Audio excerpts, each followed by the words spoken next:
Au terrain d'exercice vous est présenté par Nike Golf.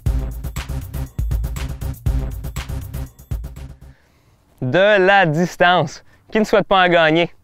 Tout d'abord, il est primordial de comprendre les quelques facteurs physiques qui permettent à des joueurs de petits ainsi que de moyens gabarits de propulser leur balle sur des distances aussi impressionnantes. Premier élément, c'est celui de la rotation. La rotation de haut du corps versus un bas du corps qui résiste. Voici donc un éducatif qui vous permettra de comprendre davantage le principe de la rotation. À l'aide d'une baguette d'alignement ou bien d'un bâton placé au sol et positionné vers votre pied arrière, adoptez une posture athlétique en appuyant un bâton sur vos épaules, les bras placés en X. Effectuez des rotations afin que la poignée du bâton pointe vers cette même tige. Assurez-vous que vous avez à ce moment le poids bien logé à l'intérieur de votre pied arrière.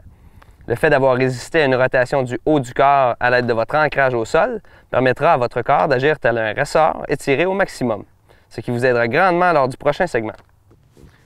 Le deuxième élément que je souhaite couvrir avec vous aujourd'hui est celui du transfert de poids, c'est-à-dire un transfert de poids efficace effectué dans la bonne séquence.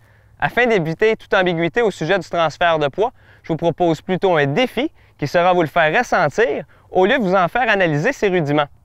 Prenez tout d'abord un bâton de votre choix que vous renversez par la tige. En prenant bien soin de ne pas frapper le sol, tentez de faire siffler le bâton lors du mouvement. Assurez-vous que le sifflement se fait entendre une fois passé le point où l'impact aurait lieu. Vous ressentirez alors que le sifflement sera plus distinct si vous utilisez le sol en tant que levier. Troisième élément au sujet du gain de distance. L'action des poignets qui est efficace lors du mouvement va vous permettre de générer un maximum de vitesse de tête de bâton.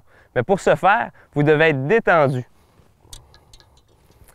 Voici donc un petit truc qui s'intègre facilement à votre routine et qui vous permettra de générer beaucoup de vitesse, d'assurer un relâchement au niveau de la tension dans les muscles et une pression qui est modérée sur la poignée.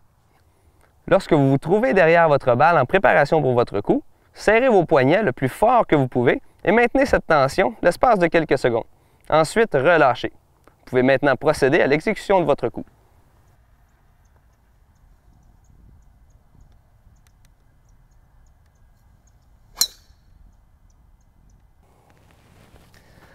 Malgré le respect des trois éléments que l'on vient de couvrir, il est primordial, si vous voulez maximiser votre distance, d'avoir un bon centrage d'impact sur la face de bâton. Afin que vous puissiez bien l'imager, pensez à un trampoline sur lequel on sauterait. Afin de rebondir le plus haut possible, l'endroit de prédilection est bel et bien le centre de celui-ci. Dernier élément, si vous avez le temps, un peu de temps en salle de gymnase, avec des bons exercices appropriés, permettra le maintien ainsi que le gain de flexibilité et de mobilité. Sur ce, je vous souhaite bon succès en 2016.